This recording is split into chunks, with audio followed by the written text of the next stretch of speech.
kwaniriza omulungi atulaba najjo siza okulaba Handsful Live agemanya gange atubagala nnyo olunaku lwaleero tuzze anatera okuba nga tubatusako ebyakabe exclusive wonders aye show ako tuli Wonder Boy UG ya YouTube channel eyo kind subscribe ate ekintu bere nga tukyongerayo ddala abatulabira on all platforms large upon yourself olunaku lwaleero mubeera bwetri tuzze n'omukyala fresh in the industry ate nga ayimbira ddala bulungi nnyo baba ayimba bubi nakugamba era nkujjukiza oyinza obutamulabako kweno show yange naye nga Mike Don yali ku kamera awo kufaananyi kino kisobole okuba nga kitutukako nze nkumanyi ne wali atakumanyi sooka obuse kuba tulaba tutandikirawo abatulaba bonna n'abatuwuliriza amanya nze Myah Bills. Myah Bills Muyimbi. Yes. Ayimba ki? Ayimba nyimba. Style. She's versatile. Yes. Atandikirawo okuyimba? Kuva ku ssomero. Yes. Yatandika kuva ku ssomero. I had a passion. I've always had a passion since I was young. Yeah, and I used to go to church with my grandparents and things. They are also in the choir. Yeah, katene chinkwata ngambera ngambaga akabaira ngenda kuba muyimbi. Naba nibe kwali kyange kyo kusomero nganjigamba. Yeah. So mu 2020 awo nali nga sikyasoma awo ngamba kankole ki kanchita. Omaliriza ngo obiddusemu. Yadda sagenda ku university. Sagenda ku university. Namala 6 nenkola ki. Toina kiroozo kyonna kiddayo? Nchina, because education is key, so maybe when they are galandi dayo. For now, I'm focused on my music. Yeah. Church skills okuyimba. Skills okuyimba. Gambe chi. Kuyimba nkwagala passionately. Kubanga kyatandikira kubanga nyimba z'abantu abalala. Yeah, nga nyimba nnyo international music. Yeah, so something I love. Gambani. Banji. But I love, of course, Rihanna, Beyonce, Nicki. But I love Nicki a lot. Yes. Her confidence, her style, her flows. Enyambala si ya Nicki. Nemwagala bwagazi ne flows n'ennyimba ze. Yeah. Njagala tutunulire akatini awutandikirawo okuyimba official music ono ali serious waliwo birimbi otandika then na serious music wagabe 2020 osooka na luyimba ki era kyatambula kitya? Satandika natandikirawo Enobit. Twagenda kwa Enobit nenkola oluyimba baluyita nkwagala gye liri ku YouTube. Yes. Kwagala ngoyagala. Mama wangu. Olimba lwa mwanga kituufu. Olimba lwa buli omu. Lwa buli omu ate lwa mukwano. Kasita kubanga kwagala. Kasita kubanga kwa ne mostly lwa baagalana sijja kulimba. Bintu by'okwagala birungi nnyo. Birungi nnyo mbyagala. Oyinayo? Nkyanoonya. Okyanoonya? Sinnafuna. I haven't got a lucky person. Yeah. He must be lucky, yeah? Yes, he must be lucky. I mean, look at me. Why China kuba lucky? Look at me. Yeah. He must be lucky. He must be. The attributes. Aiza kufaana nata kubanga labikata. I don't really follow that. Sagala nnyo kugamba nti njagala musajja bw'ati oba bw'ati. If I vibe with a person, ne bagamba kampi bwe kati. Naye nga vibinga naye. Nga camping. Nga konvo ekwatagana, nga mufiiringa kale. I'm good to go. Toyina bisaanyizo. Ebisaanyi anti bijjiraawo. You have to impress me. Like when tuula nawe ne twogera. Olina okuba ng'onkakasa. Aze n'agamba toddamu kuyimba naye byonna ngenda bikwa by'osinga okwagala. Tatawaana cause alinzija ku nnyimba. Aliba nkoze bubi. Lukyali ne Myah Bills muwala amuyimbi. A beautiful and abawala abalungi nga gwe. A lot of challenges. So far, I think 2020, ever since 2020 wa joining. Okusomoza bibaddewo. Byakusomozebwa kyeyo naddala nti abawala abalungi mu facing a lot of challenges. Buli wojja, buli wova. abawala balungi ne baba batali mu ndongo abonaabona kubanga abasajja batubuzaabuza nnyo kitegeera onajja kugamba kino akulimberimba okkiriza ate ng'akulimba kitegeera so tubiraba nnyo ng'abawala in general naye mu eno music industry obviously the challenge I've faced is oluusi ogenda you work with like promoters omuntu najja nakakasa nti endongo yo nsobola gitambuza biki n'okolegana naye in the end of it maybe n'omuwayo akasente ne kiggwera awo n'oba ng'olayo endongo nga togiraba kitegeera so that's the challenge maybe n'abatukoona eyo enkokola enkokola gyebiri mu industry ani gwe wawulirako mpulira bingi naye sagala kunkuba masasi sagala kunkuba masasi nkyayagala obulamu nkyayagala obubakakasa okimanyi olina okubaako gwosombera n'omugamba nti mwana kyonna kyokola nkiraba naye kakkanya sikwinaako buzibu bwe tuneera waliwo gwe baakugamba oli gwaduŋŋamba buki tondetera bizibu anze meka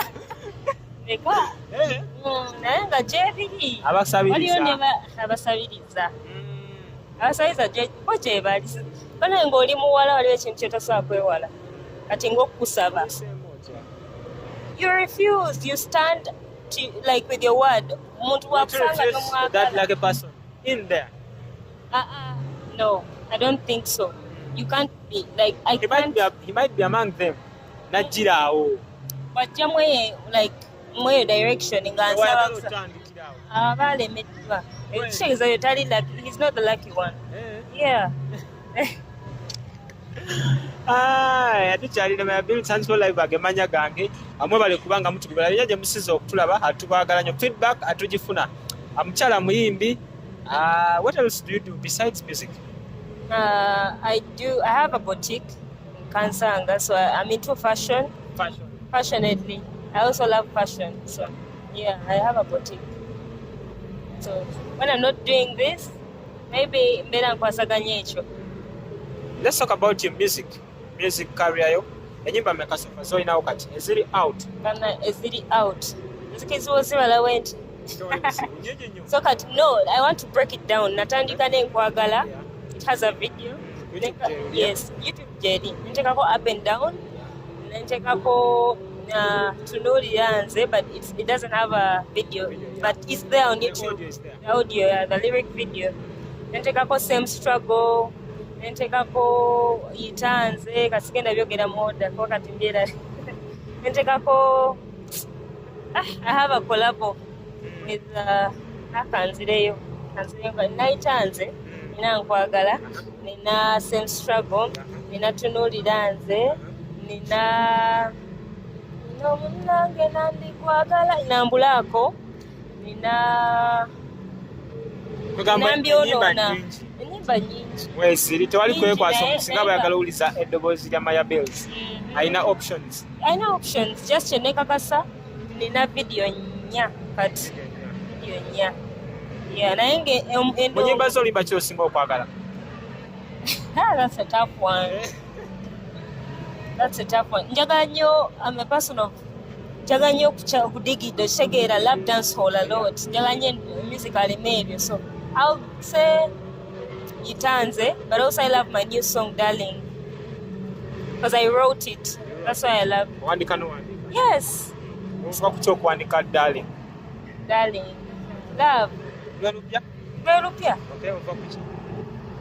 Mukwano. Nange nakwako mukwano. Edda waliyo crush wange eyo gwe naluwandiikira wali lulaba tomanya. Ayinza okujja. Message anaagifuna yali direct? Nsuubira ali wala. Tali mu Uganda? Omumanyi? Yani? Chris Brown. Omwana ono owaayi Chris Brown tunamusanga abasajja bali wano mu Uganda kumpi naawe ate oli Chris Brown. Baganda bange. Baganda bange. So Darling, you wrote a Darling. Wagwa mukwano ne crush ali mu nsi ez'emitala w'amayanja. Kiki buzibuva wan? Katonda. Katonda yabikola. Feelings yazileta. Ate ngambe ki. So darling ono bisizeemu katini atambula ate. Agenda bw'ati. Enfunye gwe kakasa kyo kimaze okuggwa njagala nkulambuza akawonvu n'akaga labuyo ntoka enfumi tekirako maggwa darling you're my darling my sweet darling I call you darling Edda ngamba Chris Brown sigwe hani zede kana nge ndimuko ubyabe Maya katini nnyo darling ono abawagisiko bayinza kulujjawa waliwo omuntu era akwegasseeko nga yijja kweyunga ku bantu abagenda okuba nga balukinga ku nnyimba za Myah Bills. Darling obviously video gyeri ku YouTube naye nga okusooka ogenda ku iTunes gyali wonna wosearching ojja funa darling wonna yes. Then what else can you tell to your fans abakulaba? Bannaye bafani bange abandawa ne bwe batoli fani wange naye ng'ondabye nonjagala keep supporting me. Yamanyi ayinza tuwa nsonga ki? Okitegeera like omwana mulabe sooka ondabe I'm a lovable person. naye nga bambi I'm just saying follow me on all my social handles ku Instagram, ku TikTok, ku YouTube, and hit that notification bell on YouTube because when take a video you know osobola ogiraba. I'm everywhere. I tell you, I'm abakozesa Myah Bills. Even on Facebook, I use Myah Bills. On TikTok, Myah Bills 1. On Instagram, Myah Bills 667. Naye njagala spelling limba gundi erinnya lyange. Yes, it's MYAHBILLZ. Why Myah Bills? Myah Bills. It's my name, but Nalisalamu just like cut it from my name. Because I'm Sumaya. So I decided to say Myah. It was way back, by the way, story time. I remember nalisi nagenda ku Facebook. So nga daddy wange jali bichi so ku Facebook. Nakola yo kidani. Naye daddy wange muntu we musajja.com. So era nkutumiddeko daddy. So I asked him ankolere ki? Ankolere erinnya like anzigulirewo account. So nemugamba njagala kukozesa Su since I'm Sumaya. Nebo yateekayo Su neegaana because the basu bangi kitegeera. So nemugamba let me use Myah.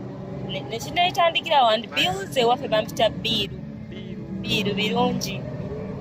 So bompita Biru manyi ova waffe. Era negamba n'okwekanga. Yes, my dad. Sala. Twavudde mu kisiibo. Eyala nkusomera edduwa. Tumalize. Oli under which management obalema? Nina just bantu. I have like my a small management. I work with people who want to work with me, people who appreciate me, people who believe in me. Like when you come Gogamba to Sochitambusa, I welcome you. So Nina, I have a small management I work with. Okay, what else? When is our choice now?